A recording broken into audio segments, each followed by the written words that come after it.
Welcome to Women's $1 Million Conversations with Alice Tang, where we share stories from successful businesswomen who have saved, earned, or sold over $1 million and discuss how they built their success and insights to help you achieve your goals.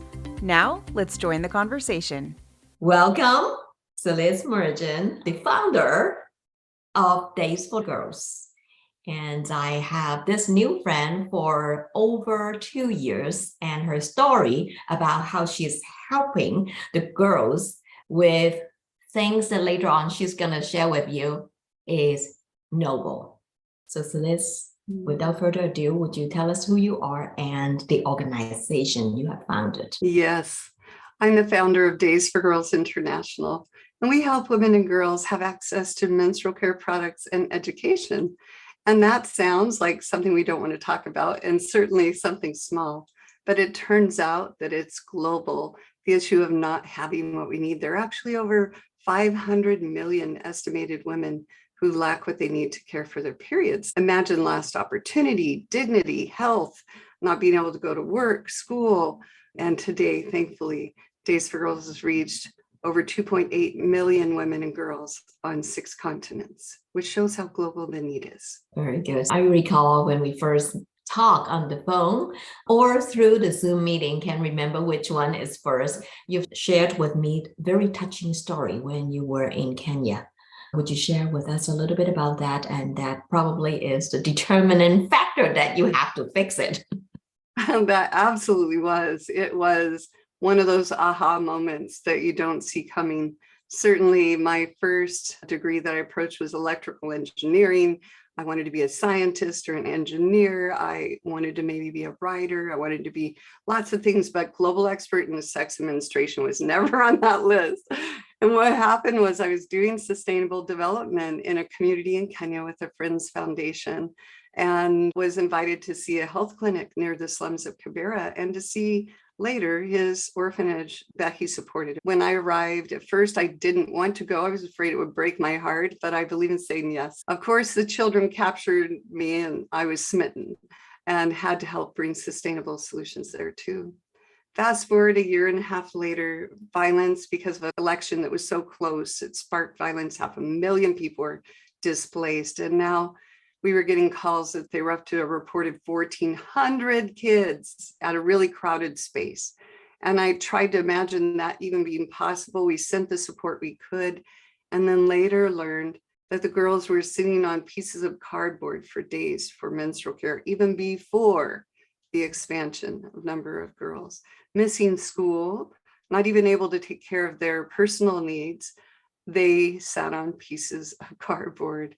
I was stunned at that realization and knew that we had to do something. So we were able to raise money for basic needs and also for single-use products. But I knew what happens next month if you're thinking about decisions with finances and you have to choose between food and a pad. Food's going to win anywhere in the world. Fuel for the gas tanks so you can go to the next interview is going to win. So how do you have a product that will last month after month? We made the first washable product. Volunteers rallied and we made 500 kits for 500 girls in just 3 weeks. So when I was to return again, and we brought the products, but importantly with Days for Girls, the education as well. What is a period? Why should we not be ashamed of it? Is it real that without periods, there would be no people, and that it's a basic biological function, a sign of being a healthy woman? We got to talk about all those things and that they matter. For all we knew, they were the next Nobel Peace Prize winning Wangari, who's a leader in their country at the time. So imagine after hearing the cheers, after watching them hug their kits and dance with their kits, and the cheers were still echoing off the ceiling, 250 girls coming in at a time. And the first girls came and said, "Thank you so much, because before you came, we had to let them use us if we wanted to leave the room and go to class." And I was hoping that didn't mean what I feared it meant, but they soon confirmed that they were being sexually exploited in exchange for a single disposable pad. And that for me was the moment Days for Girls was born. What a wonderful story, and more important, what a wonderful gift that you're giving to these women. Now you touch 2.8 million women and keep going. You started Days for Girls on November 1st, 2008. And I heard it took you 8 years to get to your million. It did. And I think, honestly, part of the problem for not reaching that sooner, honestly, was a mindset. I thought we had to do this ourselves. I focused on programs and organization and inviting people, which is powerful. It's powerful to invite people to join you in what you're doing and to do it in a way that is inclusive of their skills, inclusive of their wisdom, and invite everybody to rally together. That's powerful. We were raising primarily grassroots funding, although I did have someone, I think O Magazine was 2015. And then 2016, we hit 1 million, but it was also the momentum of more and more people learning about it and more volunteers talking about it. Imagine we had complete strangers that people would talk to about periods. That's a miracle in and of itself. And it was phenomenal to watch that happen. It still is. But one day I had applied for an accounting group who occasionally did pro bono work for nonprofits. And I filled out all the information. He called me and he said, okay, let's go over this. Where are your donations from? Mostly grassroots. What's an example of a foundation report or support? $50,000 check came in just a couple days ago. And he said, unsolicited? And I said, yes. And he said, that never happens. And he hung up on me. We always focused on the stories, on the positive stories that we were seeing and the impact, and making it about the power of the power of look what we can do together, and the strong stories of local leaders, someone who had to sit in a chair and be slapped by a teacher because she didn't want to stand up and show a menstrual stain, becoming the leader in her own community to rally for menstrual equity and be a Days for Girls enterprise leader. We wanted to lean into the dignity and strength of that. And by sharing that and calling out everyone's role as stakeholders, Wow. It took 8 years to the point. And just now, one comment hit me. You said you thought that you have to do it by yourself, do it on your own. And that's why it took 8 years. So in other words, probably you implied it could come sooner. It's a change of mindset. So would like to talk a little bit more about that mindset. Absolutely. So I was told once by someone from BlackRock, I was presenting to him and some of the executives, and he slammed the table and said, tell me you are never behind a desk, because all you should be doing is out talking people like me, because I want my checkbook right now. So tell me you are never behind a desk. That was probably 2013. How many years do you think it took me to get out from behind the desk? I just felt like I had to help. I felt like we couldn't hire help as much. I wanted to make a budget for overhead. And so I didn't free myself from that desk. Volunteers were doing the majority up until that point. We were reaching a lot of people and we were doing a lot. And if I'd given myself permission to step out of that desk and to go full on and focusing on fundraising and challenge dollars, not just hands to help, we would have gotten there sooner and honestly reached more girls sooner. And my mindset was, we got this by bootstraps. Our first big donor, amazing dear friends of mine, Rob and Debbie Young, and they were with doTERRA. He heard about this, same experience happened. He finished hearing me talking, he puts his arms out, what's up with that? And says, we've got to do more. And I'm going to talk to everyone. Pretty soon, a check came from them for $75,000. My mind was, how do we thank them enough? This is embarrassing, but true. I literally called the local high school to see if they would have their marching band do like a celebration and carry thank you banners. We could video that and put it on social media. I was like, oh my word. So flash forward. And we were actually very good at crowdfunding with competitions. Like we went toe to toe in the Revlon challenge with people like Diabetes One, really big organizations, because of the crowd we had, the power of volunteers and all of our stakeholders. And I one day talked with someone, she called back and said, we've decided to give $100,000. I literally screamed in her ear, poor thing, you have this upper limit. We all do, until we decide to blast it away. And I recognized that my upper limit had to go, or we couldn't reach more girls. We had to go.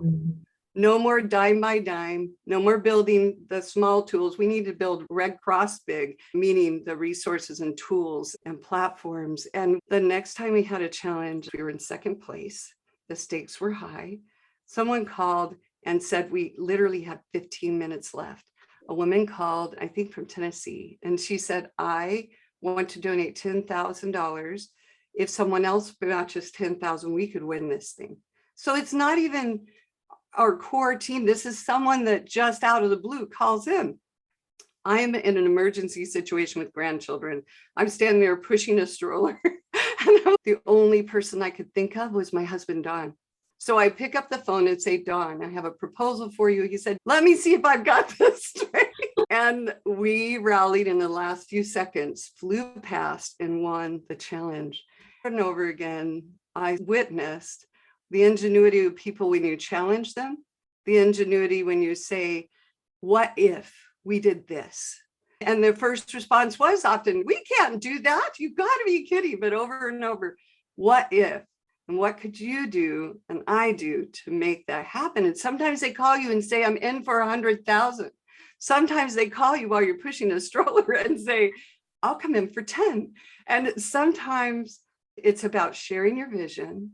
And it's about getting out of your own way. And thankfully, I have a tremendous mission in every girl everywhere that blasts away fear barriers. I just also needed to erase my upper limit. And thankfully, the mission keeps pushing me to do just that. You are so cool because you are familiar with the question I'm going to ask. First, it really took us 8 years to get to the million. And then it's group efforts. So when we talk about the bias, actually the bias is your own belief system. You have to believe you can. You have to believe that you don't just count on the hands of the volunteers, but have to count on the pockets and just believe people will open their pockets. And then the last piece you just mentioned is the what if. So lately I learned something from Tony Burgess. He's a writer from UK.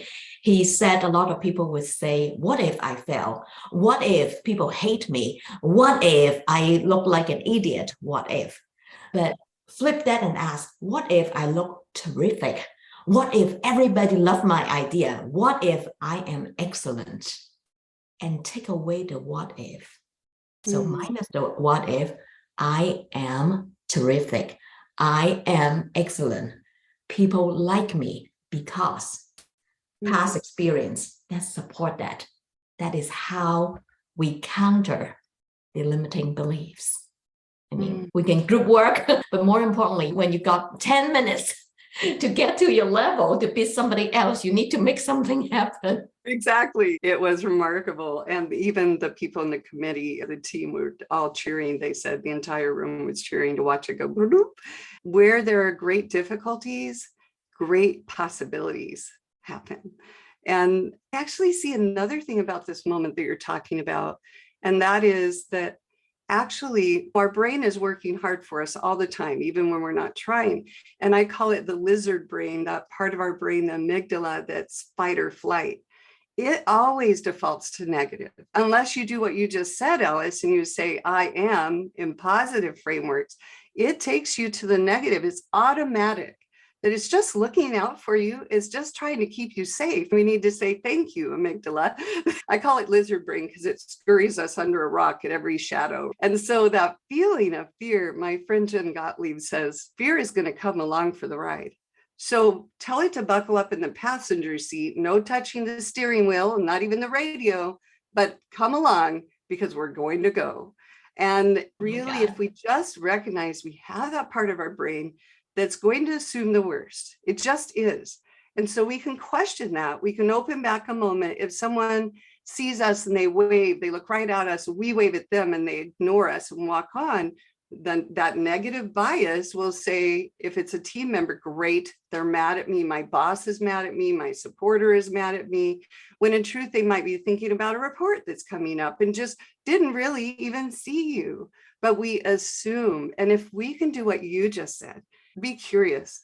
she's not usually like that. I hope she's okay. I'll be sure to check in later and stay curious. Then even if they are mad at you, you're going to come to the encounter with a better mindset, a way better state, and the outcome will be better. Would you say 80% of the time, the assumption we make is wrong? It just got drug over to negative bias. So why not be curious and assume the best? You hit the nail on the top of the head. In general, if I'm at the average Alice pace mindset, I would think people would not wave back to me thinking negatively about me. But we're human beings. There's a day when you're overwhelmed. There's a day when you're beaten up. There's those days. And your mind is telling you, Celeste is mad at me. So the best thing, I like your suggestion, is to check in. Celeste, I hope everything's okay. You're going to tell me that it's not okay because that report is supposed to be on my desk. It's late. Then I have a chance to know what's going on. Maybe I just spaced out. Maybe I have too much going on. Absolutely. You're so right. And you're so good at that. I don't think I've ever met anyone so good at follow-up and staying in communication and staying connected. You set such a good example. I'll never forget the time you said how you schedule. I believe it's Tuesdays to do your connection, and you choose and you schedule for follow-up. I hope it's okay to share that. I've never forgotten that. I include that in my practices ever since. It's masterful.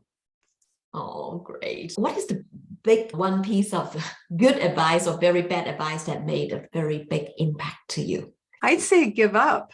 I had people from the very beginning with Days for Girls say it didn't matter at all. I had one guy say people would schedule me to do a speaking address and then cancel it when they heard what we were going to talk about. One guy came into the early office of Days for Girls and said, I just had to come in because I'm looking around and I want to know, how did a ragtag group of housewives pull off this kind of impact? Oh my God. Can you believe that he said that? And then he continued to say his offer for me. And of course, I was able to identify this is not someone I want to work with because he didn't even see us.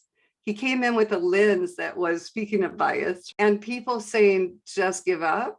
It doesn't matter. You should do it a different way. I don't know about you, but that's my secret sauce. Go ahead. Tell me something can happen.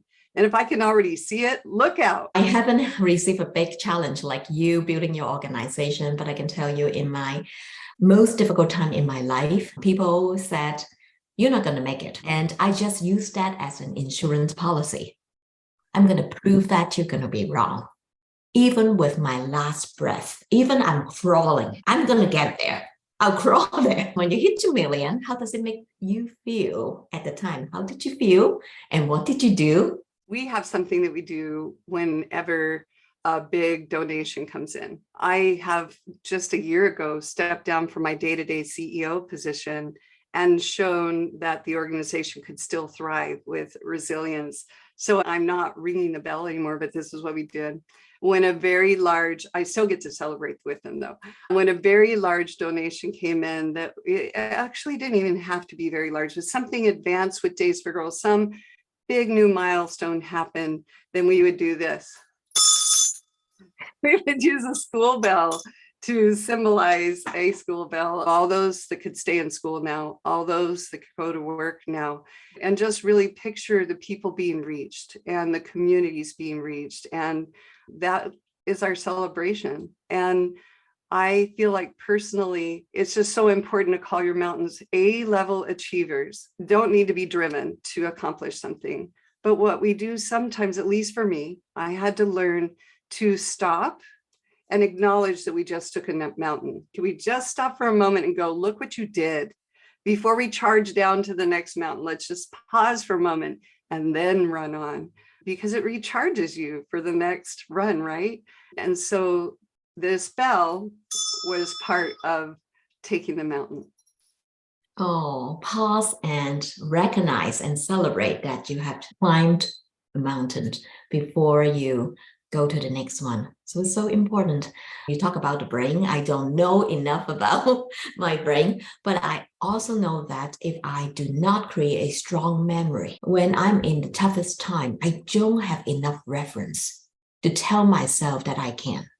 So I have a friend recently told me that, why don't you create a journal about all the little and small success? Just keep going. It could be pages, over years. Yeah. And when you have a tough time, just go back and look. Oh, 1963, you were born. Your mother was happy. It's such a gift. Or 1983, you graduated from. And then you do this and you do that. Just look at the list and just feel that you can, going back to the question, what if I fail? No, I succeed because I have all these records. I love it. And actually with Days for Girls, we failed forward. So I actually believe in failing forward. And by that, Brene Brown said, I think it's that no creativity and progress can be made if you're not willing to fail. Not at your core missions, but in general, Days for Girls pads went through 30 iterations and became a 2-patent award-winning design. And that was with the feedback of those we serve with. And so I also think that one of the secrets to success is being willing to go out there and know, hey, we might fall flat on our face, but if we do, we have a plan, and be thinking about next. And oh, we did it. Okay, next. Again, back to that curiosity, to be willing to be curious. What are we learning? And make any loss count as a big step to the next leap. So look at every action, whether it goes forward or backwards, as fuel for your progress. I think that's a really important mindset for $1 million women. Can I share something that will feel a little off, but I promise it will relate? So I once decided to paint our dining room, and my husband had said that we'd hire someone in 4 months. So I decided to do it between meetings. I got all the way to the very last little strip, and then I backed up and did a spontaneous happy dance, forgetting that I put a half gallon of paint bucket on the bottom step of the step ladder. You can imagine it spilled all over me, on my feet, on my clothes, on the antique Turkish rug, and on barnwood floors. My husband was due in 40 minutes. I had an important partnership meeting in an hour. So you go into that panic mode. I went, okay, Celeste, you have a choice right now. You can go into complete meltdown, or you can stay curious and creative. Which do you want to be? I literally have to use my hand and go, stay open, curious, don't panic, because then you lose your ability to think and create in a new way. So I took a deep breath, looked around, and the gallon Ziploc baggies that the paint rollers were in, I took them off and put them on like slippers, stepping out of the paint, put them on, shuffled to clean up. On the way back, got rags, paper towels, cleaning things, and stopped for baking soda and a big zip tie. So here's what I did. I scooped it up, put baking soda in the cracks and on the rug. It soaked up. I used the zip tie to scoop out what was now like putty or Play-Doh and scrape it off the carpet, put more baking soda. 15 minutes later, there was not a single speck of paint. I don't believe that I would have had this baking soda. Who thinks baking soda? I had never had that thought. I recommend it in the future should you have something happen. I'm not painting, I'm hiring from now on.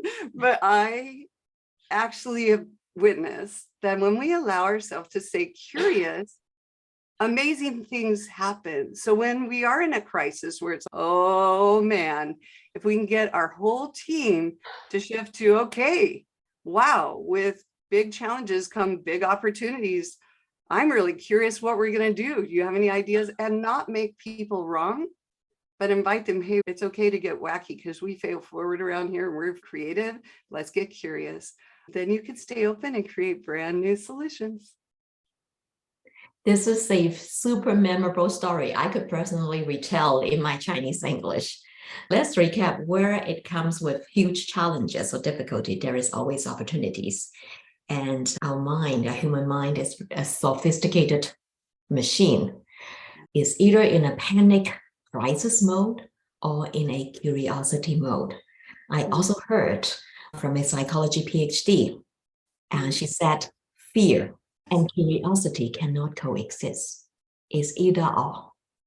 So if you are not, I would say, a super specialized curiosity expert like Celeste, you want to ask curious questions like, I wonder how vanilla ice cream tastes like now when I am in a crisis. So at least you take your brain to a break so that you can apply your power of that curiosity to hopefully resolve the solution within 15 minutes, just like Celeste did, cleaning up the paint.